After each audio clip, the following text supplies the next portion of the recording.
Buenas noches, soy Lourdes Evans. Vamos a leer de el libro de Midnight Library, el capítulo llamado Fish Tank y seguramente el que siga.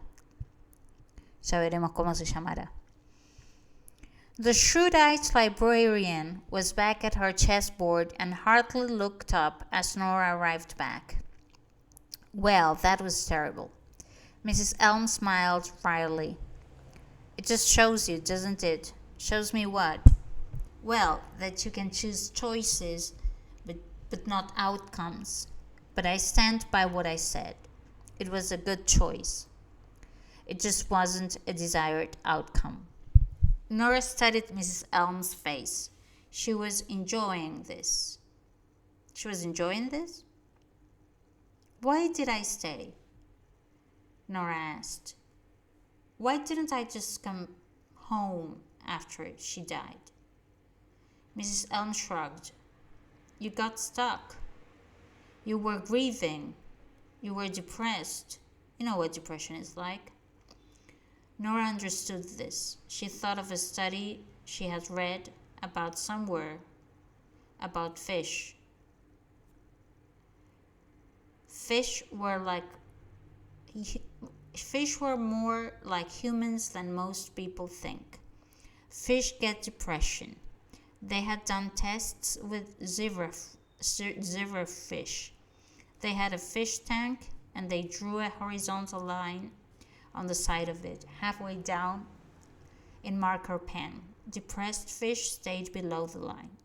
But give those same fish Prozac and they go above the line to the top of their tanks, darting about like new. Fish get depressed when they have a lack of stimulation, a lack of everything, when they are just there floating in a tank that resembles nothing at all. Maybe Australia had been her emptied fish tank. Only Easy had gone. Maybe she just had no incentive to swim above the line. And maybe even Prozac wasn't enough to help her rise up. So she was just going to stay there in that flat with Jojo and never move until she was made to leave the country. Maybe even suicide would have been too active. Maybe in some lives you just float around and expect nothing else and don't even try to change.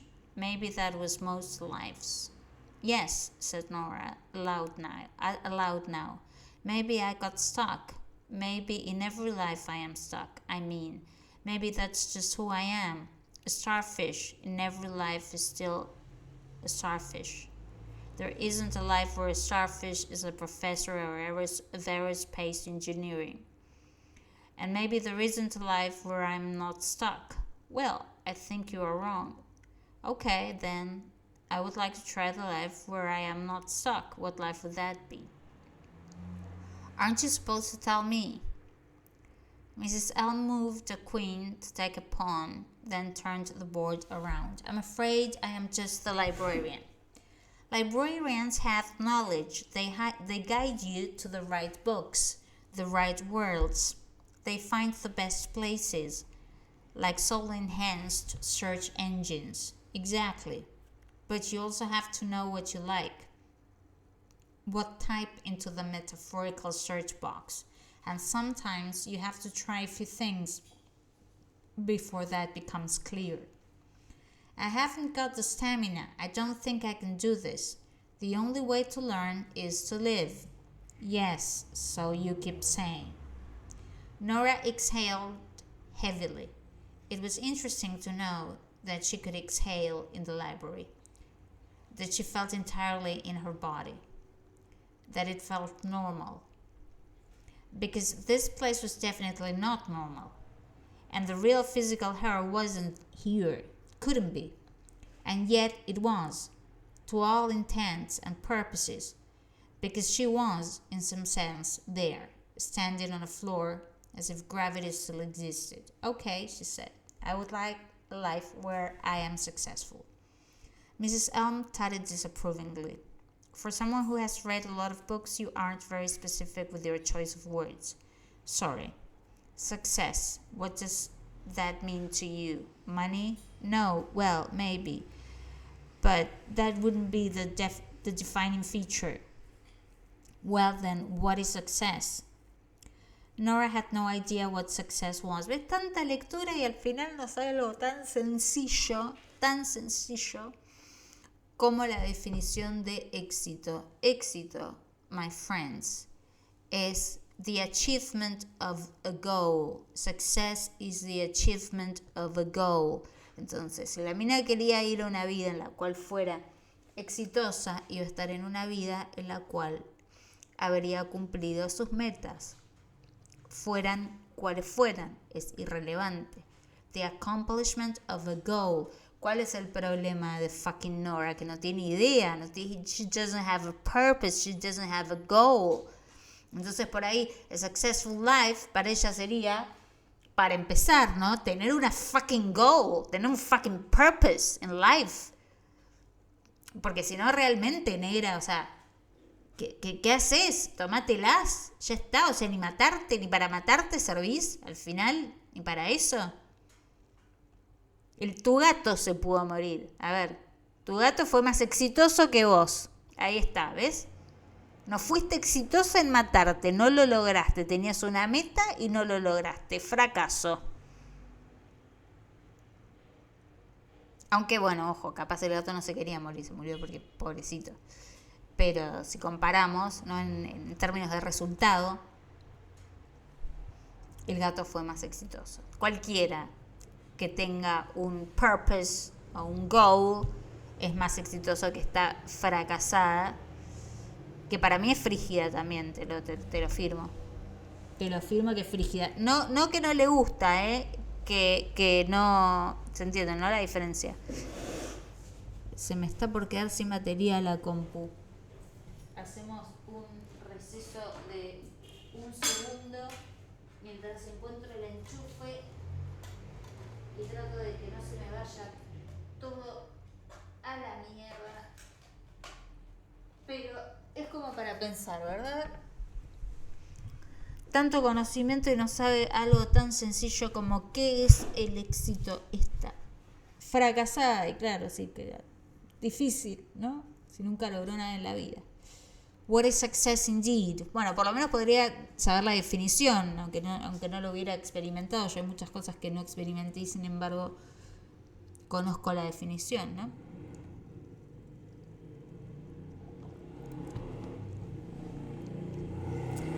Well then, what is success?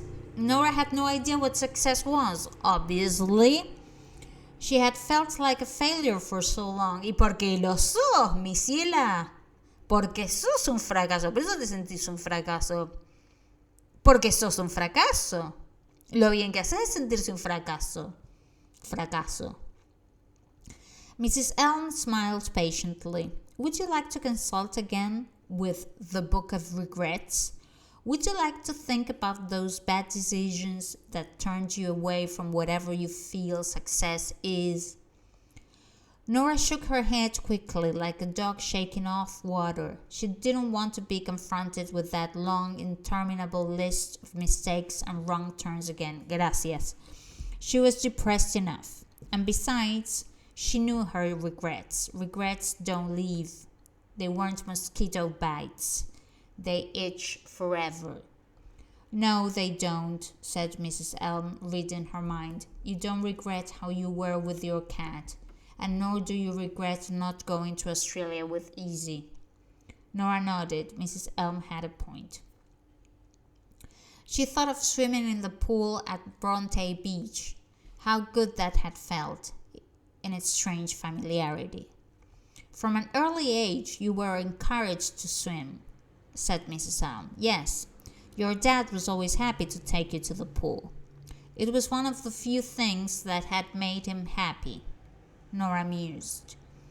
She had associated swimming with her father's approval and enjoyed the worthlessness of being in the water because it was the opposite of her parents screaming at each other.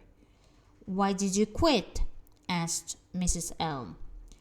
As soon as I started winning swimming races, I became seen, and I didn't want to be seen. And not only seen, but seen in a swimsuit at the exact age you are self-obsessing about your body. Someone said I had boy's shoulders. It was a stupid thing.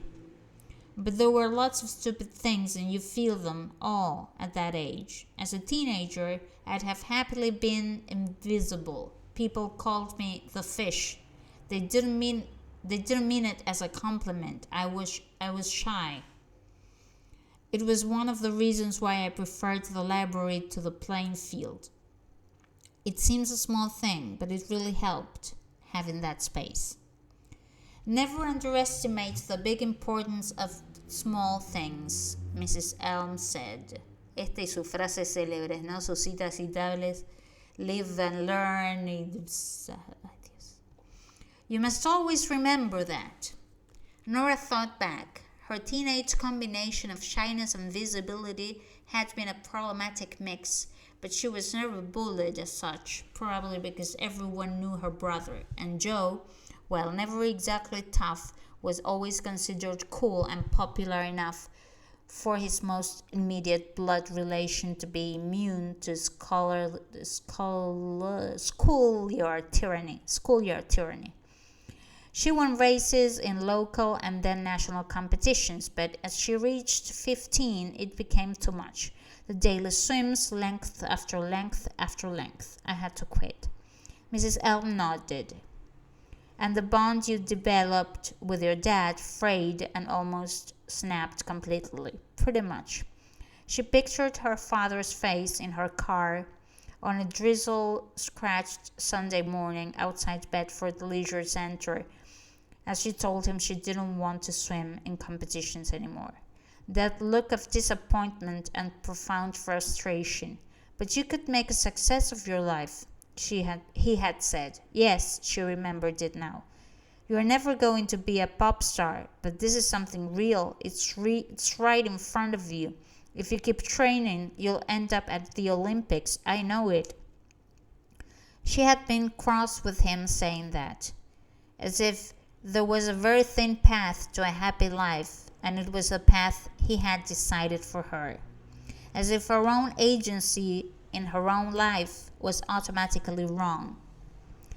But what she didn't fully appreciate at 15 years of age was just how bad regret could feel, and how much her father had felt the pain of being so near to the realization of a dream. He could almost touch it. El tema es que esta mina, yo te voy a contar, esta mina tiene trastorno border de la personalidad. Entonces, por eso tiene tendencias depresivas y por eso no puede ser feliz. No puede, en el fondo no quiere ser feliz, porque siente que es imposible, que cualquier atisbo de felicidad va a terminar en que se va a terminar la felicidad. O sea, es una imposibilidad de ser feliz. Y al mismo tiempo, los border le cagan la vida a todo el mundo. Because that's what they do. Bien. Nora's father, it was true, had been a difficult man. As well as being highly critical of everything Nora did, and everything Nora wanted, and everything Nora believed, unless it was related to swimming, Nora had also felt that simply to be in his presence was to commit some kind of invisible crime. Ever since the ligament injury had thwarted his rugby career, he'd had a sincere conviction that the universe was against him, and Nora was, at least she felt, considered by him as part of that same universal plan. From that moment in that car park, she had felt she was really just an extension of the pain in his left knee, a walking wound. But maybe he had known what would happen. Maybe he could foresee the way one regret would lead to another. Until suddenly, that was all she was, a whole book of regrets. Okay, Mrs. Elm, I want to know what happened in the life where I did what my father wanted. where I trained as hard as I possibly could, where I never moaned about a 5 a.m. start or a 9 p.m. finish, where I swam every day and never thought about quitting, where I didn't get sidelined by music or writing unfinished novels, where I sacrificed everything else on the altar of freestyle, where I didn't give up, where I did everything right in order to reach the Olympics. Take me to where I am in that life, o sea, donde no soy una border de mierda, básicamente. For a moment, it seemed as though Mrs. Elm hadn't been taking any notice of Nora's mini speech, as she kept frowning at the chessboard, working out how to outmaneuver herself. The rook is my favorite piece, she said. It's the one that you think you don't have to watch out for. It is straightforward. You keep your eye on the queen and the knights and the bishop because they are the sneaky ones, but it's the rook that often gets you. The straightforward is never quite what it seems. Otra frase de fortune cookie de citas citables. Nora realized Mrs. Elm was probably not talking just about chess, but the shelves were moving now fast as trains. This life you've asked for, explained Mrs. Elm, is a little bit further away from the pub dream and the Australian adventure. Those were closer lives. This one involves a lot of different choices, going back further in time, and so the book is a little farther away, you see? I see. Libraries have to have a system. The book slowed. Ah, here we are. This time Mrs. Elm didn't stand up. She simply raised her left hand and a book flew towards her. En serio, el camión de la basura. Vamos a un receso. A ver si ya terminó. Bueno, this time Mrs. Elm didn't stand up. She simply raised her left hand and a book flew towards her. How did you do that? I have no idea. Now here's the life you asked for. Off you go. Nora took hold of the book, light, fresh, lime-colored. She turned to the first page, and this time she was aware of feeling absolutely nothing at all. Pasamos al próximo. Voy a cortar un poquito a ver si para el ruido. The last update that Nora had posted before she found herself between life and death. I miss my cat. I'm tired. Fin. The successful life. She had been asleep, a deep, dreamless nothing, and now, thanks to the ring of a phone alarm, no sé qué carajo es lo que está pasando afuera, a ver. Estaban instalando un volquete, todavía no se fue el camión. Son las 11:20 de la noche de un jueves y están instalando un volquete, dicho sea de paso, no sé para qué cazzo, a esta hora. ¿Sí? The successful life. She had been asleep, a deep, dreamless nothing, and now, thanks to the ring of a phone alarm, she was awake and didn't know where she was. The phone told her it was 6:30 a.m. A light switch beside the bed appeared, thanks to the glow of the screen. Switching it on, she could see she was in a hotel room. It was rather plush, in a bland and blue and corporate kind of way. A tasteful semi-abstract Cézanne painting of an apple or maybe a pear was framed on the wall.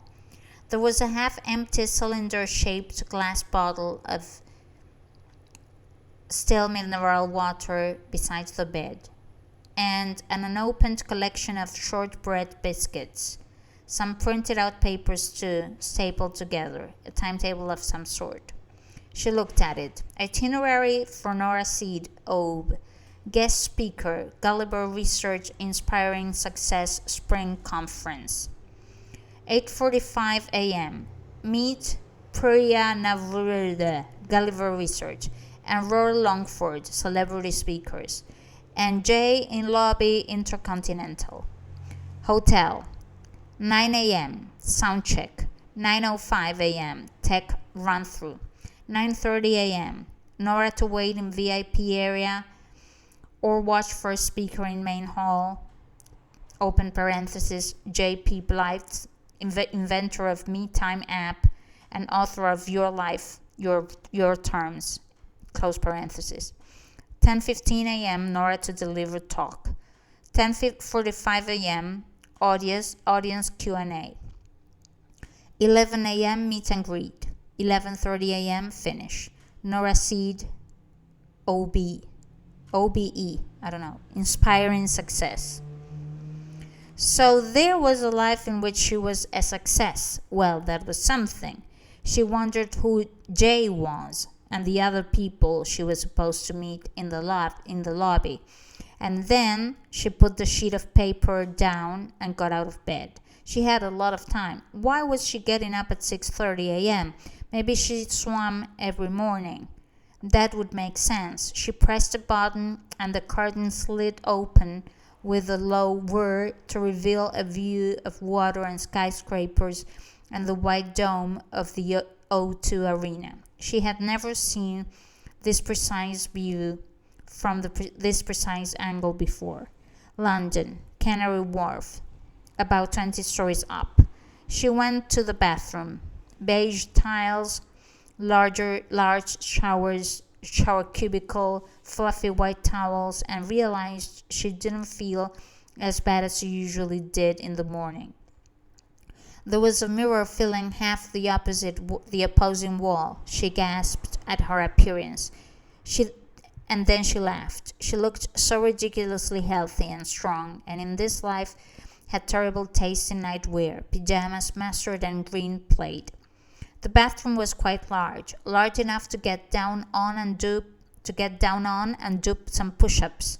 10 full ones in a row. 10 full ones in a row, no knees, without even getting out of breath.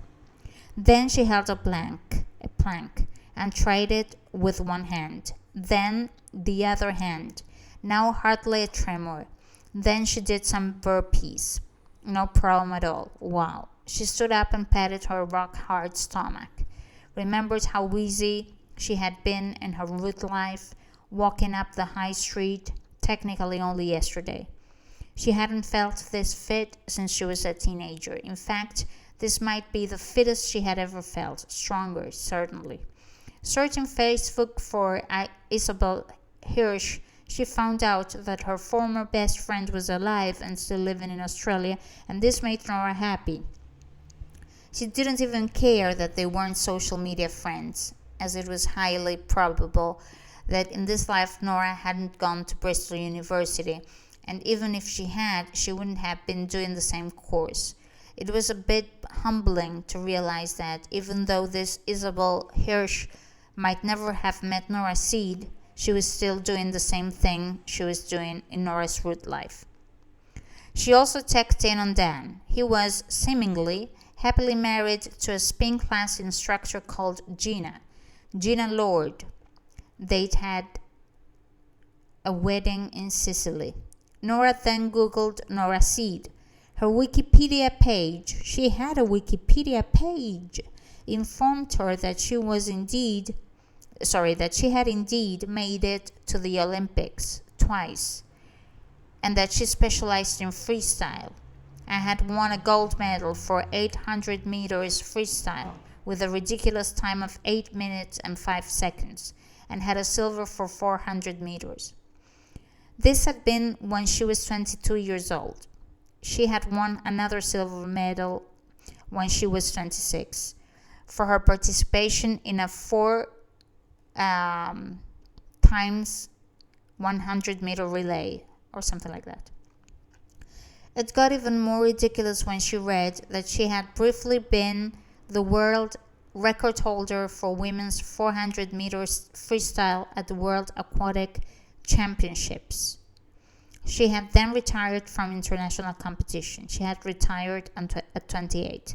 She apparently now worked for the BBC during their coverage of swimming events and appeared on the TV show A Question of Sport, had written an autobiography called Sink or Swim, was an occasional assistant coach at British Swimming GB, and still swam for 2 hours every day. She gave a lot of money to charitable causes, namely to Marie Curie, cancer care, and she had organized a fundraising charity swimathon around Brighton Pier for the Marine Conservation Society.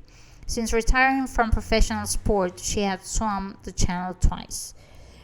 There was a link to a TED talk she had given about the value of stamina in sport and training and life. It had over a million views. As she began to watch it, Nora felt as though she was watching someone else. This woman was confident, commanded the stage, had great posture, smiled naturally as she spoke, and managed to make the crowd smile and laugh and clap and nod their heads at all the right moments. She had never imagined she could be like this, and tried to memorize what this other Nora was doing, but realized there was no way she would be able to. People with stamina aren't made any differently to anyone else, she was saying. The only difference is they have a clear goal in mind and a determination to get there. Stamina is essential to stay focused in a life filled with distraction. It is the ability to stick to a task when your body and mind are at their limit, the ability to keep your head down, swimming in your lane without looking around worrying who might overtake you. Who the hell was this person? She skipped a little further into the video, and this other Nora was still talking with the confidence of a self-help Joan of Arc. If you aim to be something you are not, you will always fail. Aim to be you. Aim to look and act and think like you. Aim to be the truest version of you. Embrace the you-ness. Endorse it, love it. Work hard at it. And don't give a second thought when people mock it or ridicule it. Most gossip is envy in disguise. Keep your head down. Keep your stamina. Keep swimming. Keep swimming, Nora mumbled, echoing this other self and wondering if the hotel had a pool. The video disappeared, and a second later her phone started to buzz. A name appeared, Nadia. She didn't know any Nadias in her original life. She had no idea if seeing the name would have inspired this version of her with happy anticipation or sinking dread. There was only one way to find out. "Hello, sweetheart," came a voice she didn't recognize. A voice that was close but not entirely warm. She had an accent, maybe Russian. "I hope you're okay." "Hi, Nadia, thanks. I'm fine." Dios. "I'm just here in the hotel, getting ready for... Ahora sí es el camión de la basura, banca. "Hi, Nadia, thanks. I'm fine. I'm just here in the hotel, getting ready for a conference." She tried to sound jolly. "Oh, dear. Oh, yeah, the conference. £15,000 for a talk. Sounds good." It sounded ridiculous, but she also wondered how Nadia, whoever Nadia was, knew this. "Oh, yeah, Joe told us." "Joe?" "Yeah, well, listen, I need to talk to you at some point about your father's birthday." "What?" "I know he'd love it if you could come up and see us." Her whole body went cold and weak, as if she had seen a ghost. She remembered her father's funeral, hugging her brother as they cried on each other's shoulders. "My dad? My dad? My dead dad? He's just come in from the garden. Do you want a word with him?" This was so remarkable, so world-shattering. It was totally out of sync with her tone of voice. She said it casually, almost as if it was nothing at all. "What? Do you want a word with Dad?" It took her a moment. She felt suddenly off balance. She could hardly speak or breathe. She didn't know what to say. Everything felt unreal. It was like time travel, as though she had fallen through 2 decades. It was too late to respond, because the next thing she heard was Nadia saying, "Here he is." Nora nearly hung up the phone. Maybe she should have, but she didn't. Now she knew it was a possibility. She needed to hear his voice again.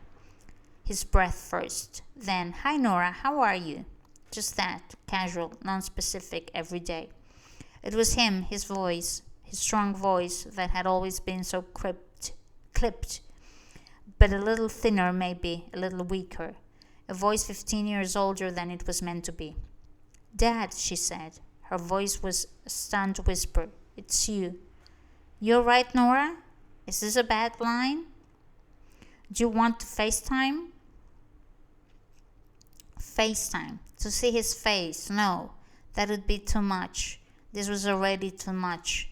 Just the idea that there was a version of her dad alive at a time after FaceTime was invented. Her dad belonged in a world of landlines. When he died, he was only just warming to radical concepts like emails and text messages. No, she said. It was me. I was just thinking of something. I'm a bit distant. Sorry. How are you? Fine. We took Sally to the vet's yesterday.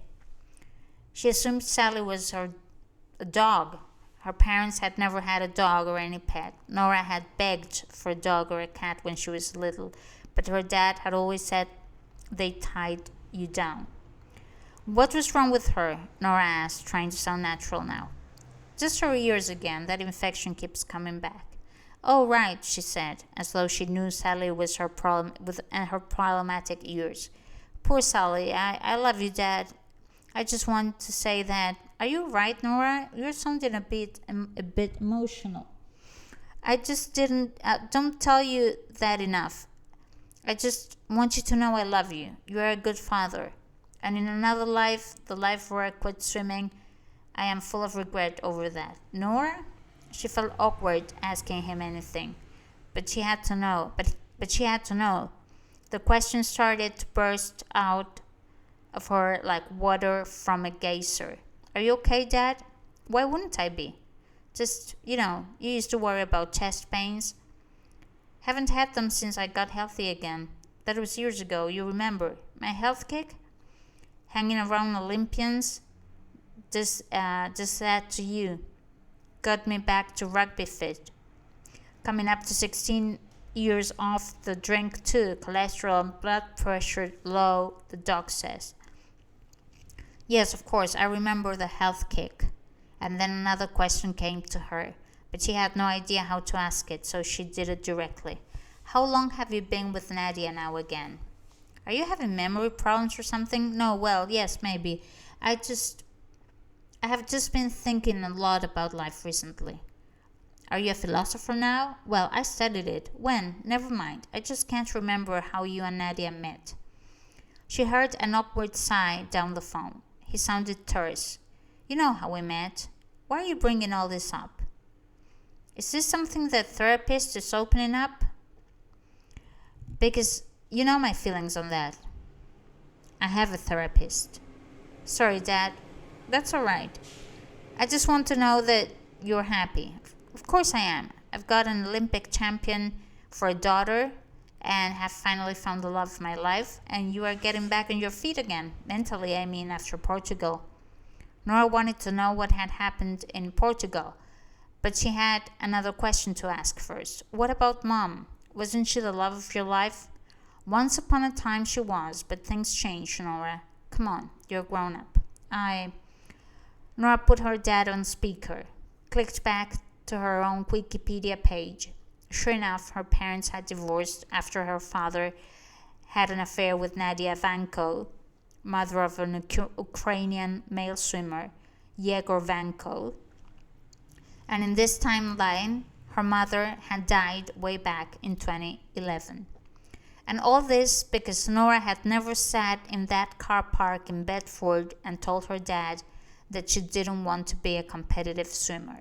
She felt that feeling again, like she was fading away, that she had worked out that this life wasn't for her and was disappearing back to the library. But she stayed where she was. She said goodbye to her dad, ended the phone call, and continued to read up on herself. She was single, though had been in a relationship with the American Olympic medal winning diver Scott Richards for 3 years and briefly lived with him in California, where they resided in La Jolla, San Diego.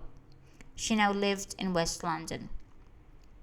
Having read the entire page, she put the phone down and decided to go find out if there was a pool. She wanted to do what she would be doing in this life, and what she would be doing was swimming. And maybe the water would help her think of what she could say. It was an exceptional swim, even if it gave her little creative inspiration, and it calmed her after the experience of having a conversation with her dead father. She had the pool to herself and glided through length after length of breaststroke without having to think about it. It felt so empowering to be that fit and strong and to have such mastery of the water that she momentarily stopped worrying about her father and having to give a speech she really wasn't prepared for. But as she swam, her mood changed. She thought of those years her dad had gained and her mother had lost. And as she thought, she became angrier and angrier at her father, which fueled her to swim even faster. She had always imagined her parents were too proud to get divorced, so instead let their resentments fester inside, projecting them onto their children and Nora in particular. And swimming had been her only ticket to approval. Here in this life she was in now, she had pursued a career to keep him happy while sacrificing her own relationships, her own love of music, her own dreams beyond anything that didn't involve a medal, her own life. Pero no tenías vida, mi ciela. Si no terminaste nada de lo que empezaste, border de mierda. And her father had paid this back by having an affair with this Nadia person and leaving her mother, and he still got terse with her after all that. Screw him, or at least this version of him. As she switched to freestyle, she realized it wasn't her fault that her parents had never been able to love her the way parents were meant to, without condition. It wasn't her fault her mother focused on her every flaw, starting with the asymmetry of her ears. No, it went back even earlier. Ay, ahora se victimiza, la que faltaba. It went back to even earlier than that. The first problem had been that Nora had dared, somehow, to arrive into existence at a time when her parents' marriage was relatively fragile. Her mother fell into depression and her father turned to tumblers of single malt. She did 30 more lengths and her mind calmed as she started to feel free, just her and the water. But when she eventually got out of the pool and went back to her room, she dressed in the only clean clothes in her hotel room, smart navy trouser suit, and stared at the inside of her suitcase. She felt the profound loneliness emanating from it. There was a copy of her own book. She was staring out from the cover with steely-eyed determination and wearing a Team GB swimsuit. She picked it up and saw in small print that it was co-written with Amanda Sands. Amanda Sands, the internet told her, was ghostwriter to a whole host of sporting celebrities. Then she looked at her watch. It was time to head to the lobby. Standing waiting for her were two smartly dressed people she didn't recognize, and one she most definitely did. He was wearing a suit and was clean-shaven in this life, his hair side-parted and businesslike, but he was the same Joe. His dark eyebrows as bushy as ever. That's the Italian in you, as her mother used to say. Joe? What's more, he was smiling at her, a big brotherly and complicated smile. Morning, sis, he said, surprised by and a little awkward from the length of the hug she was giving him. When the hug was over, she introduced the other two people he was standing with. This is Priya from Gulliver Research, the people organizing the conference, obviously, and this is Rory, obviously, from Celebrity Speakers. Hi, Priya, said Nora. Hi, Rory. So nice to meet you. Yes, it is, said Priya, smiling. We're so pleased to have you. You say that like we've never met before, said Rory, with a booming laugh. Nora backtracked. Yes, I know we've met, Rory, just my little joke. You know my sense of humor. You have a sense of humor? Good one, Rory. Okay, her brother said, looking at her and smiling. Do you want to see the space? She couldn't stop smiling. Here was her brother whom she hadn't seen in 2 years and hadn't had any semblance of a good relationship with in a far longer, looking healthy and happy and like he actually liked her. The space? Yeah, the hall, where you're doing the talk. It's all set up, Priya added, helpfully. Bloody big room, said Rory approvingly, as he cradled a paper cup of coffee. So Nora agreed and was led into a vast blue conference room with a white stage and around 1,000 empty chairs. A technician in black came up and asked her, What do you fancy, lapel or headset or handheld? Sorry? No, I think it's lapel. Lapel or headset or handheld. Sorry, what kind of mic will you want up there? Y sí, boluda, ¿qué pensabas que te estaba preguntando, reina? Por Dios. Ah, no, pero es re inteligente, ¿eh? Ojo, le puso voltera al gato. Dios. Oh, headset, her brother interjected on Nora's behalf. Yeah, headset, said Nora. I was just thinking, her brother said, after that nightmare we had with the microphone in Cardiff. Yeah, totally, what a nightmare. Priya was smiling at her, wanting to ask something. Am I right in thinking you've got no multimedia stuff, no slides or something?